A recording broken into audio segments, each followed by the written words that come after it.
Mwaramutse, ibi ni ibintu ntakunze gukora ariko nibagiye ko bano bana uwo baramera bishobora gushika ntibaje mw'ibarabara ngo bahe za mayibobo.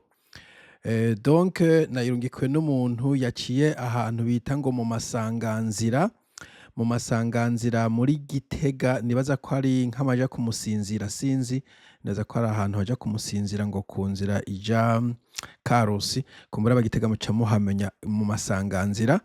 Aba bana bo amajwi nayavanyemo kubera kumbure umuntu yayafashe atashatse kwivuga ijwi. Bavuga yuko aba bana bavuye i Ngozi, batanze amakorodone, ibimenyetso bimwe bimwe. Umwe yitwa Kenny, uwo muremure, uwo mugufiya numvise ngo ni Oba na Kenny.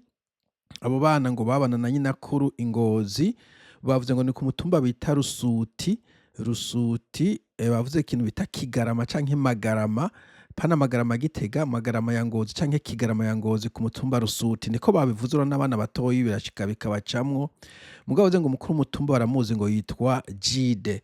Rero niba hari umuntu yitwa Jide ku mutumba Rusuti i Ngozi, borondera ukuntu baraba aba bana. Bavuga ngo babana na inakuru, ni ukuvuga kumbure nta bavyeyi, sinzi ingene vyagenze, mugabo ndumva aba bana umuntu ari ubiye mu Magarama plutôt ku masanganzira Gitega canke ashobora kuhashika abantu bahegereye, arashobora kumbure kubatabariza.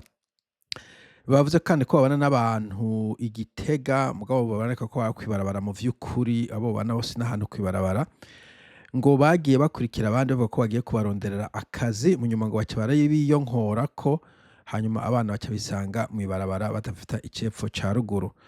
So nico nashaka kuvuga, mugabo umuntu agiye muri pratique mu bintu vya solution, aba bana hari solution novuga zibiri.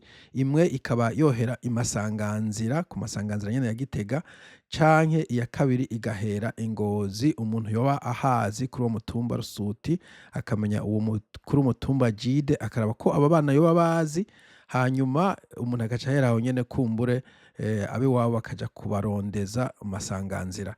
Inzira ya kabiri, umuntu yohera i Gitega kumbure nk'umuntu w'umutaximene yoba ahegereye, akagenda akabavugisha akababona, hanyuma agaca kumbure arondera umuntu amufasha afuma muriha, akabadugana i Ngozi akabashikana kuri uwo mutumba Rusuti, akarondera umukuru w'umutumba akabasigaho kumbure yorondera abavyeyi biwe.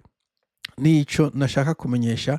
Nkuko navuze kugira umuntu abe pratique, niba hari umutaximene ari i Gitega muri ville yonja akara, andungikire ntuzeye ubi asike comment ngaha canke andungike muri messenger ambwire ari umutaximene ari Gitega. Naza ko amafaranga ya taxi ava i Ngozi aje Gitega atari menshi cane, umuntu twoyarondeza hirya no hino, abana bagasubira muri famille yabo.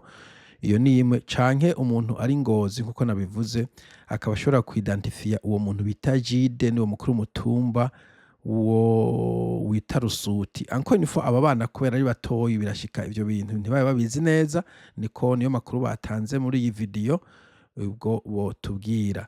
Ikindi kumbure ntihobura umuntu abamenya evidama mu maso, ati aba bana ndabazi, hanyuma turondere ukuntu umuntu abakura mw'ibarabara ry'Igitega abashikane muri famille yabo i Ngozi. Nibaza ko aba bana nkuko bavuze bumva si abana bo mw'ibarabara, ni abana juste bisanze bariko baja kurondeza ubuzima, hanyuma casanga bari ahantu mu gahinga batagira icepfo ca ruguru. Nibaza ko mw'ibarabara atariho they don't belong to the street, nta bana bagomba kuba mu mw'ibarabara, mugabo na cane cane aba kubera bafise famille bashobora guca basubiramo. Nibaza ko vyoba vyiza umuntu abarondera famille zabo bagasubiramo. Ibintu rero birababaje bona nk'abana nk'aba gufata urugendo rwa kurondera akazi kahe boshobora, birabaje cane, birabaje, mugabo reka ivyo tuge kubirandiramo. Igikuru nuko abana basubira muri famille. Alors encore une fois, umuntu ari ku masanganzira nahitsemo umutaximene, kuko umutaxi vero peut-être no taxi vero motorcycle canke imodoka whatever, umuntu w'umutaxi sinzi ko abana babiri bariko kwicara kuri moto imwe, mugabo ko kose abamotari naza ko vyoroshe kuzunguruka barondera umuntu mu gisagara, bagende barabe aba bana babiri hagira uba utangura kubabona, yababonye ace anja akara.